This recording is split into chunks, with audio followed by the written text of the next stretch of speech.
सके, इसी उम्मीद के साथ हम हर रोज आपके लिए लेकर आते हैं आपका फेवरेट हेल्थ शो संजीवनी, जिसका सिर्फ एक ही मकसद है कि आप कैसे हमेशा बने रहें हेल्दी। रोज की तरह हमारे साथ मौजूद हैं विश्व प्रसिद्ध आयुर्वेदाचार्य डॉक्टर प्रताप चौहान।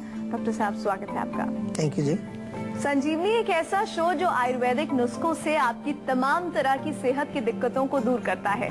आज संजीवनी में हम चर्चा करने वाले हैं तरबूज की खूबियों के बारे में, कैसे आप तरबूज का सेवन कर कई बीमारियों से बच सकते हैं। तो अगले आधे घंटे तक आप हमारे साथ बने रहिएगा, जिसमें आज आपको हम बताने वाले हैं तरबूज की खूबियां, और साथ ही आपको ये भी बताएंगे संजीवनी टिप्स में कि यूरिन से जुड़ी जो बीमारियां हैं, यूटीआई से बचने के नुस्खे क्या हैं। लेकिन उससे पहले आइए जान लेते हैं कि आखिर कैसे तरबूज आपको रख सकता है तरोताजा। तो सबसे पहला सवाल ये कि आखिर तरबूज में वो कौन से गुण मौजूद होते हैं जिस वजह से तरबूज को सेहत के लिए बहुत फायदेमंद माना जाता है। डॉक्टर साहब, खास तौर पर गर्मियों में जो सबसे ज्यादा पसंदीदा और रसीला जिसे फल कहा जाता है वो तरबूज है। तो तरबूज में ऐसी कौन सी खूबियां हैं जिसे बहुत ही फायदेमंद और सेहतमंद कहा जा सकता है? देखिए, अगर मुख्य रूप से देखें तो दो चीजें इसमें आपको बिल्कुल स्पष्ट दिखती हैं कि एक तो पानी की मात्रा इसमें काफी होती है, तो इसलिए वाटरमेलन इसको कहते हैं अंग्रेजी में। दूसरा, लाल रंग इसमें जो होता है उसका एक कारण ये है कि लाइकोपीन नामक एक एंटीऑक्सीडेंट इसके अंदर पाया जाता है। लाइकोपीन बहुत अच्छा एक एंटीऑक्सीडेंट है जो खास तौर पर प्रोस्टेट कैंसर के बचाव में बहुत कारगर सिद्ध होता है। इसके अतिरिक्त हमारी त्वचा को सुंदर बनाने के लिए, हमारे शरीर को स्वस्थ बनाने के लिए बहुत अच्छा इसका काम है। और जो पानी इसमें मौजूद है, तो पानी जब जिस भी चीज में रहेगा तो वो गर्मी को शांत करेगा, पित्त को शांत करेगा। तो जितनी भी पित्त से संबंधित रोग हमारे शरीर में हो जाते हैं, हाइपर एसिडिटी हो जाती है, आपको जो है किसी प्रकार का त्वचा का रोग हो जाता है, या शरीर में कहीं जलन होती है, गर्मी ज्यादा लगती है, उसमें बहुत अच्छा फायदा करता है। इसके अतिरिक्त ऐसा भी देखा गया है कि तरबूज में विटामिन ए और विटामिन सी की मात्रा काफी पाई जाती है। तो विटामिन ए हमारी आंखों के लिए बहुत अच्छा है। दृष्टि के कोई आपके दोष हों, नेत्र दोष हों कुछ, उनको ठीक करने में भी इसका रोल बड़ा अच्छा है। और साथ में क्योंकि विटामिन सी है तो हमारे शरीर की इम्यूनिटी पावर को ये बढ़ाता है। और सबसे बढ़िया चीज इसमें ये है कि इसको सेवन करने से, ऐसा भी कुछ साइंटिस्ट लोगों ने भी पता किया है कि तरबूज में कुछ ऐसे तत्व भी पाए जाते हैं जो हमारे माइंड को भी रिलैक्स करते हैं। यानी कि अगर आपके मन में कोई किसी प्रकार का विषाद, अवसाद, यानी कि कोई डिप्रेशन टाइप की कोई चीज हो, मन आपका प्रसन्न ना हो, तो तरबूज खाने से वो भी ठीक होता है। बहुत सारे गुण हैं और बड़ा इजीली मिलता है और आसानी से। अब तो पूरा साल ही मिल जाता है तरबूज, गर्मियों में तो खैर मिलता ही है, लेकिन अब मैं देखता हूँ कि पूरा वर्ष ही जो है तरबूज हमें मिलता है। इसका सेवन करना चाहिए और अपने स्वास्थ्य को ठीक रखने की कोशिश करनी चाहिए। और इसी के साथ डॉक्टर साहब, प्रोग्राम की पहली कॉलर हमारे साथ जुड़ गई हैं, फरीदाबाद से कॉल कर रही हैं। आरती उनका नाम है, बताइए क्या प्रॉब्लम है? हाँ जी, मेरे अपने फादर के बारे में पूछना है मुझे। मेरे फादर को डायबिटीज है। जी, तो डायबिटीज कितनी पुरानी है? 10 साल हो गए। तो अभी कुछ उनको कुछ कॉम्प्लिकेशन तो नहीं हो रहा है कोई, जैसे कोई किडनी में कोई प्रॉब्लम, आंखों में कोई प्रॉब्लम? नहीं, ऐसे कोई प्रॉब्लम नहीं है। आईज में ज्यादा वीक है, थोड़ी आंखें कमजोर है। देखो, डायबिटीज डेफिनेटली एक गंभीर रोग है और सभी जानते हैं इसके बारे में। लेकिन सबसे बड़ी चीज इसमें ध्यान रखने वाली है कि जब डायबिटीज किसी को हो तो डायबिटीज को कंट्रोल करना एक पहलू है कि आपका ब्लड शुगर नॉर्मल रहे, उसके लिए दवाइयां लोग जनरली लिया करते हैं। लेकिन जो दूसरी चीज है उस पर हम बहुत कम गौर करते हैं। दूसरी चीज ये है कि हमारे शरीर के जो धातु हैं वो धीरे धीरे कमजोर होते रहते हैं। कई प्रकार की वीकनेस हमारे बॉडी में होती है, कई प्रकार के जो हमारे ऑर्गन्स हैं उनमें डैमेज होना शुरू हो जाता है। उस पर अक्सर लोग ध्यान नहीं देते। ये बहुत आवश्यक है कि किसी को भी डायबिटीज हो, बेशक आप अंग्रेजी दवाई ले रहे हैं उसको कंट्रोल करने के लिए, साथ में आपको कुछ ना कुछ टॉनिक्स, आयुर्वेदिक दवाइयां भी लेनी चाहिए। तो मैं यही निवेदन करूंगा कि अपने पिताजी को आप बोलें कि आज से ही एक तो मेथी का सेवन करना शुरू कर दें। मेथी 1 चम्मच रात को भिगोएं, सुबह उसको खाली पेट चबा करके खाएं, पानी भी साथ में उसका पिएं, तो उससे उनको कुछ फायदा शुरू होगा।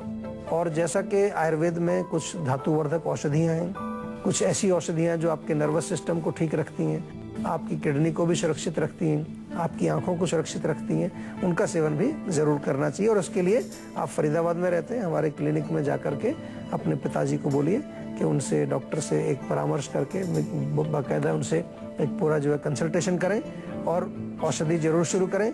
और जब आयुर्वेदिक दवाई शुरू करेंगे तो अंग्रेजी दवाई छोड़नी नहीं है एकदम से, उसको एकदम से नहीं छोड़ेंगे। कुछ महीनों के बाद फॉलो अप करके देखेंगे कि क्या उसमें थोड़ी कमी हम कर सकते हैं कि नहीं। और डॉक्टर साहब एक और दर्शक हैं, राकेश उनका नाम है, फरीदाबाद से जुड़े हैं। जी बताइए क्या प्रॉब्लम है आपकी? हेलो जी बोलिए। नमस्कार डॉक्टर साहब। नमस्कार जी। सर मेरे मुंह में हमेशा छाले रहते हैं। मेरा बैठने का काम है, मेरी परचूनी की दुकान है। अच्छा। और मैं जो खाता हूँ मतलब पेट भी हमेशा मतलब बिल्कुल मोशन जो मेरे को क्लियर नहीं होते। और मुंह में हर 10-15 दिन बाद कोई ना कोई छाला जीभ पे या गाल मतलब अंदर निकल छाला हो जाता है। अच्छा, देखो जो आप बता रहे हैं इसके हिसाब से तो स्पष्ट पता यही चल रहा है कि जो आपका पेट साफ नहीं होता है उसकी वजह से आपको छाले होते हैं। अक्सर बहुत लोगों में हमने देखा है कि जिनका पेट साफ ना हो, कब्ज जिनको बनी रहती है, उनको जो है छाले हो जाते हैं, क्योंकि गर्मी बॉडी की अंदर ही रुक जाती है और वो मुंह में जा करके वो छाला बन जाती है। या दूसरी चीज इसमें अगर थोड़ा सा और गहराई से समझें, जैसा आपने कहा कि बैठने का काम है, तो बैठने की वजह से आपको कब्ज होती है, यानी कि आपका चलने फिरना एक्टिविटी ज्यादा नहीं है तो उसकी वजह से कब्ज हो जाती है। तो दो चीजें आपको इसमें करनी पड़ेंगी, बहुत जरूरी है। सबसे पहले तो आप रात को सोते समय कोई त्रिफला चूर्ण आप 1 चम्मच ले सकते हैं, उससे आपका पेट साफ रहेगा। दूसरा, रेगुलर एक्सरसाइज जरूर करिए, आधा पौना घंटा 1 घंटा आप जो जितना भी टाइम दे सकें, सुबह या शाम दोनों टाइम हो तो बहुत ही अच्छा है, लेकिन एक समय तो जरूर आपको जो है कुछ एक्सरसाइज सैर करनी है, थोड़ी जॉगिंग भी कर सकते हैं, बॉडी को थोड़ा घुमाना फिराना, अपने जोड़ों को जो है कुछ एक्सरसाइज करना, स्ट्रेचिंग करना, ये बहुत जरूरी है। इससे आपका पेट अच्छा रहता है, भूख भी अच्छी रहती है, क्योंकि दिन भर आप अगर बैठे रहेंगे तो पाचन खराब होकर के आपको कब्ज बन जाती है। तो ये दोनों काम आप करिए, मुझे उम्मीद है इससे फर्क पड़ेगा। दूसरी चीज कई बार बैठे बैठे जो है घर पे हम जब बैठे रहते हैं तो या दुकान पर बैठे रहते हैं तो चाय पीते रहते हैं दिन भर, दुकान पर अक्सर 3-4 चाय हो जाती हैं तो उससे और गर्मी बढ़ जाती है। या कोई और व्यसन कई बार लग जाता है तंबाकू खाने का, बीड़ी सिगरेट का। गर्म चीजें भी आपको ज्यादा नहीं खानी है, मिर्ची, अचार, खटाई, चटनी वगैरह इनका सेवन बिल्कुल बंद कर दीजिए, क्योंकि बॉडी में आपके ज्यादा हीट बढ़ी हुई है, गर्मी ज्यादा बढ़ी हुई है। तो इस प्रकार से आप करें। चमेली के पत्ते जब मिल जाएं, अगर आपको छाला कभी हो मुंह में, तो चमेली के ताजे पत्ते 3-4 चबा करके आप सेवन करें, तो उससे आपके छाले में भी आराम आएगा। लेकिन रूट कॉज को ठीक करना बहुत जरूरी है। आज हम तरबूज के बारे में बात कर रहे हैं। तरबूज अमूमन मुझे नहीं लगता कि कोई व्यक्ति ऐसा होगा जिसे तरबूज खाना पसंद ना हो या तरबूज एक फल के तौर पर उन्हें अपनाने में कोई दिक्कत होती हो। लेकिन ऐसे में ये जानना बहुत जरूरी है कि जो तरबूज आप बहुत चाव से खाते हैं, वो तरबूज कैसे आपकी कुछ बीमारियों के लिए बहुत बेहतरीन उपाय हो सकता है। तो डॉक्टर साहब, तरबूज बहुत दिलचस्पी से लोग खाते हैं, कई लोग रस उसका पीते हैं, लेकिन किन बीमारियों से बचा सकता है तरबूज? देखिए, जैसा मैंने कहा कि पेट के लिए बहुत अच्छा है। कब्ज अगर आपको होती है तो तरबूज यदि आप खाएंगे, क्योंकि उसमें पानी की मात्रा होती है, उसमें कुछ फाइबर भी होता है, तो पेट साफ करता है। दूसरा, अगर किसी प्रकार का आपको रोग हो यूरिनरी ट्रैक्ट में, आपके जो है यूरिन का जो सिस्टम है हमारा पूरा यूरिनरी सिस्टम, उसमें किसी भी प्रकार की आपको कभी कोई खराबी आ जाती है, गर्मी हो जाती है, जलन हो जाती है, इन्फेक्शन हो जाता है, उसमें भी यूटीआई में तरबूज का आप सेवन कर सकते हैं। आँखों के लिए बहुत अच्छा है, क्योंकि पित्त का शमन करता है और आँखों में पित्त हमारे रहता है, तो पित्त को बैलेंस करने के लिए, पित्त को शांत करने के लिए तरबूज बहुत अच्छा है। हाइपर एसिडिटी के लिए आप इसका सेवन कर सकते हैं। इसके अतिरिक्त हृदय के लिए बहुत अच्छा है, हमारे हार्ट के लिए बहुत अच्छा है। जैसा मैंने कहा कि मूड को भी ठीक करता है, तो डिप्रेशन वगैरह अगर आपको है उसमें भी आप इसका सेवन कर सकते हैं। और दांतों और मसूड़ों के लिए भी बहुत बढ़िया है, दांतों और मसूड़ों को अच्छा स्वस्थ करता है तरबूज। और साथ में जो है हमारे शरीर में कई ऐसे तत्व हैं जिनका के पोषण करके हमें हमारी जो शरीर की जो इम्यूनिटी पावर जिसको हम कहते हैं, या ओज जिसको हम आयुर्वेद में कहते हैं, उसको ठीक करके अनेकों रोग जो कि इम्यूनिटी की वजह से, जैसे एलर्जी हो गई है, किसी को कमजोरी आ गई है, थकावट बड़ी जल्दी हो जाती है, उन रोगों को भी ये बिल्कुल दूर करता है। तो चलिए, तरबूज आपको किन बीमारियों से बचा सकता है ये आपने जान लिया है। अब बात करते हैं आज की संजीवनी की, जिसमें डॉक्टर साहब आपको बताएंगे तरबूज की वो खूबियां जिसे जानकर और अपनाकर आप रह सकते हैं सेहतमंद। तो डॉक्टर साहब, क्या है आज की संजीवनी? देखिए, तरबूज सबसे पहले बहुत अच्छा है उन लोगों के लिए जो वजन कम करना चाहते हैं, जिनको मोटापा है और ओबेसिटी है। तरबूज यदि आप खाएंगे, क्योंकि उसमें कुछ फैट वगैरह है नहीं, फैट से लोग जो है ज़्यादा घबराते हैं जो मोटे होते हैं, इसमें तो केवल पानी होता है मोस्टली और कुछ विटामिन मिनरल्स होते हैं। तो तरबूज का सेवन करने से आपका वेट लॉस डेफिनेटली होगा।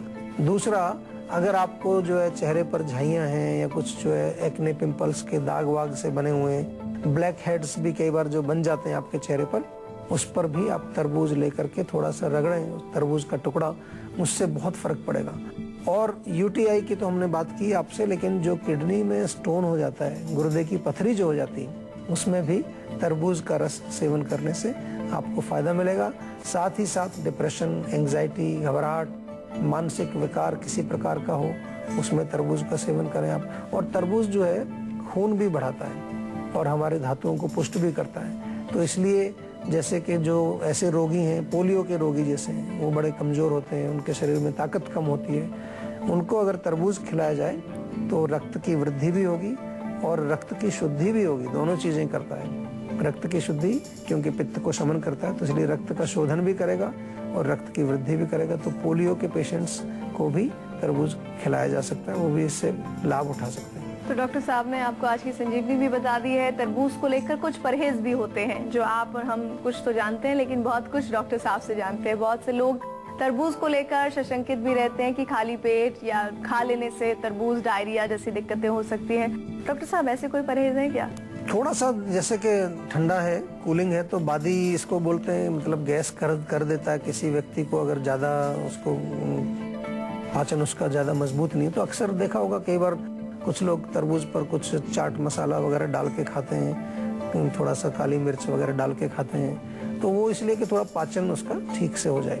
तो ऐसा कर सकते हैं, लेकिन नमक ज़्यादा मत डालिए उसमें। कई बार केवल नमक ही डालते हैं, तो नमक से जो है उतना फ़ायदा नहीं होता है। और साथ में ये भी मैं कहना चाहूँगा कि तरबूज आप देख लीजिए, किसी किसी व्यक्ति को खाली पेट सूट नहीं करता। ऐसा मैंने देखा है कि अगर सुबह सुबह खाली पेट तरबूज खाएं तो उनको थोड़ा पेट में कुछ गैस बनने लगती है, थोड़ा सा हल्का सा दर्द उनको हो सकता है। इसी प्रकार से रात के समय भी जो है डिनर के टाइम तरबूज खाने से, लोग खाने के बाद खाते हैं डॉक्टर साहब, ये ठीक है? नहीं, खाने के बाद नहीं खाना चाहिए, अलग से खाएं उसको, खाने के साथ ना उसको जोड़ें तो अच्छा है। और अगर आपको खाना भी है, किसी प्रकार से टाइम नहीं है, तो पहले खाएं तरबूज, पर उसके बाद भोजन आप करें, तो थोड़ा सा ज़्यादा बेहतर रहेगा। लेकिन मेरी राय है कि थोड़ा उसको अलग ही खाएं। बीच में जो आपके दो भोजन के बीच में समय होता है, स्नैक्स का टाइम होता है, उसमें तरबूज खा सकते हैं आप। लेकिन ज़्यादा इसमें कोई तकलीफ नहीं है, कोई भी खा सकता है। बड़ा अच्छा और बहुत गुणकारी हमारा एक ये फल है, जो कि आमतौर पर हमेशा मिलता है। गर्मियों में तो भरमार इसकी होती ही होती है, तो इसको आप सेवन करिए। और किसी प्रकार के आपके और भी प्रश्न हो, शंकाएं हैं, तो आप हमें हमेशा जो है कांटेक्ट कर सकते हैं, पूछ सकते हैं, ताकि हम आपके लिए और इसके बारे में जानकारी प्रदान कर सकें। चलिए, एक और दर्शक हमारे साथ जुड़ गए हैं, लखनऊ से फोन कर रहे हैं। राजीव उनका नाम है, प्रश्न कीजिए राजीव। नमस्कार सर। नमस्कार जी। उम्र मेरी 30 साल है और 3 साल से बाल झड़ रहे हैं सर। कोई अच्छा, ये कोई उपाय बताया जाए सर? देखिए, बाल झड़ने के तो बहुत सारे उपाय हैं। आप अगर करेंगे तो जरूर आपको फायदा होगा, अगर नहीं करेंगे तो कुछ भी नहीं होगा। लोग ज्यादातर जो है सुन करके, लिख करके उसको फेंक देते हैं। बहुत बारी हमारे पास ऐसे लोग भी आते हैं, जी आपका शो देखा, उसमें आपने नुस्खा बताया था, लेकिन हमने किया नहीं, उसको फॉलो नहीं किया। तो फॉलो नहीं करेंगे तो कुछ भी नहीं होगा, और अगर करेंगे तो डेफिनेटली फायदा होगा। बाल आपके जरूर रुक जाएंगे, क्योंकि पित्त को सबसे पहले कम करना है। चाय, कॉफी, मिर्ची, मसाले, अचार, खटाई, चटनी वगैरह बिल्कुल बंद कर दीजिए। उसके अतिरिक्त भृंगराज, काले तिल और आंवला, इसका चूर्ण बना लीजिए। तीनों को बराबर बराबर मात्रा में लेके, और इस चूर्ण में से एक एक चम्मच सुबह शाम आपको सेवन करना है। बालों में तेल जरूर लगाइए, केमिकल्स वगैरह का प्रयोग ज्यादा मत करिए बालों में। जितना केमिकल लगाएंगे बाल आपका उतना ज्यादा खराब होगा। कोशिश करिए कि ज्यादा से ज्यादा आप नेचुरल चीजें, आंवला है, रीठा है, शिकाकाई है, इनसे बाल धो सकते हैं। दही से आप बाल धो सकते हैं, मुल्तानी मिट्टी भी लगाया करते हैं, उससे बाल धो सकते हैं। बहुत सारी नेचुरल चीजें। और अगर आपको ये बनाने में कष्ट होता है तो बने बनाए शैम्पू हमारे यहाँ मिलते हैं। आंवला का शैम्पू है, ब्लैक पर्ल शैम्पू, पपीते का, कई प्रकार के शैम्पू और तेल हैं बालों के लिए पूरा। आपको ये बनाने में कष्ट होता है तो बने बनाए शैम्पू हमारे यहाँ मिलते हैं। आंवला का शैम्पू है, ब्लैक पर्ल शैम्पू, पपीते का, कई प्रकार के शैम्पू और तेल हैं बालों के लिए, पूरा पैक हमारे यहाँ मिलता है, उसको आप प्रयोग कर सकते हैं। लेकिन जैसा मैंने कहा कि रोग को समझना जरूरी है और समझ करके कुछ करना जरूरी है। कुछ नहीं करेंगे तो अपने आप नहीं हो जाएगा, करने से ही होगा। और इसी के साथ ही वक्त एक ब्रेक का हो गया है, लेकिन ब्रेक पर जाने से पहले हम आपको हमारे नंबर याद दिला दें। हमारे नंबर हैं 0129404004, जिस पर फोन कर आप अपनी कॉल रजिस्टर करवा सकते हैं। अभी वक्त तो चला है ब्रेक का। ब्रेक के बाद बारी है संजीवनी टिप्स की, जिसमें जानिए यूटीआई की समस्या से निजात पाने के नुस्खे। बात करते हैं संजीवनी टिप्स की, जिसमें डॉक्टर साहब आपको बताएंगे यूटीआई की बीमारी से बचने के लिए क्या है आज की डॉक्टर टिप। तो डॉक्टर साहब क्या बताने वाले हैं आज? देखिए, सबसे पहले तो तरबूज ही बहुत अच्छा है। तरबूज का जिक्र हमने आज किया। तरबूज का सेवन करें रेगुलर, जिन लोगों को यूटीआई की प्रॉब्लम है या कई लोगों को बार बार हो जाती है। लेकिन साथ में एक चीज का ध्यान जरूर रखना है कि यूटीआई जो है वो ज्यादातर पित्त की वृद्धि से होती है, तो गर्म चीजें ना खाएं। ऐसा नहीं कि इधर तरबूज खा रहे हैं, उधर से गर्म गर्म चाय भी चल रही है, मिर्च भी खा रहे हैं, अचार भी खा रहे हैं, फिर आपको उसका रिजल्ट नहीं मिलता उतना। दूसरा, इसमें साबुत धनिया बहुत अच्छा काम करता है। साबुत धनिया 1 चम्मच मोटा मोटा सा कूट करके 1 गिलास पानी में रात को भिगो दीजिए। सुबह उस पानी को आप छान करके पी लीजिए, उससे आपको काफी फर्क पड़ेगा।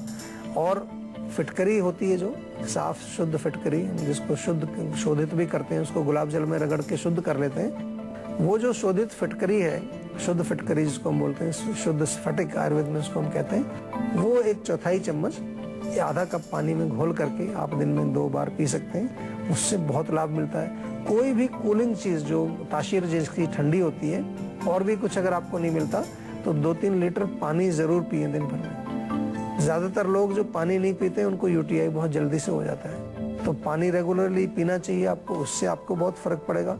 नारियल पानी बहुत अच्छा रहता है। नारियल पानी आजकल जगह जगह मिलता है। नारियल पानी आप दिन में 2-3 बार पिएंगे, उससे भी आपको फर्क पड़ेगा। लेकिन अगर पुराना हो जाता है यूटीआई आपका, बहुत बार बार आपको तकलीफ देता है, तो उसमें थोड़ा सा चेकअप भी कर लेना चाहिए, निरीक्षण भी कर लेना चाहिए। क्या वजह है उसकी, क्या कारण है। कभी कभार कई लोगों को पेशाब के साथ में खून भी आ जाता है, तो उस ऐसी चीजों को, खून कहीं से भी आए शरीर में, उसको कभी निगलेक्ट नहीं करना चाहिए। देखना चाहिए क्या कारण हो सकता है। आजकल कैंसर का रोग बहुत तेजी से फैल रहा है, और बहुत सारे लोगों को हम देखते हैं कि जिसका कोई हिस्ट्री नहीं, किसी प्रकार का कोई रोग नहीं, उसको भी कैंसर हो जाता है। तो कभी आपको इसी प्रकार के कोई भी लक्षण दिखें तो पूरा एक परीक्षण चेकअप जरूर करना चाहिए। हमारे डॉक्टर से तो आप हमेशा बात कर ही सकते हैं, हमारा नंबर आपके सामने रहता ही है। उस पर फोन करके हमारे डॉक्टर से कोई भी किसी प्रकार का प्रश्न पूछ सकते हैं, और उनसे आप परामर्श भी प्राप्त कर सकते हैं। तो ये संजीवनी टिप्स में आपने बहुत सारी बातें जान ली है यूटीआई से संबंधित। संजीवनी में आज आपको मिले हैं आयुर्वेद के अचूक नुस्खे, जिन्हें आजमा कर आप हमेशा रहेंगे फिट और हेल्दी। आपको बता दें, हमारी टीवी स्क्रीन पर फ्लैश हो रहे नंबर पर आप फोन करके अपनी कॉल को रजिस्टर करा सकते हैं। तो नोट कीजिए नंबर 0129404004।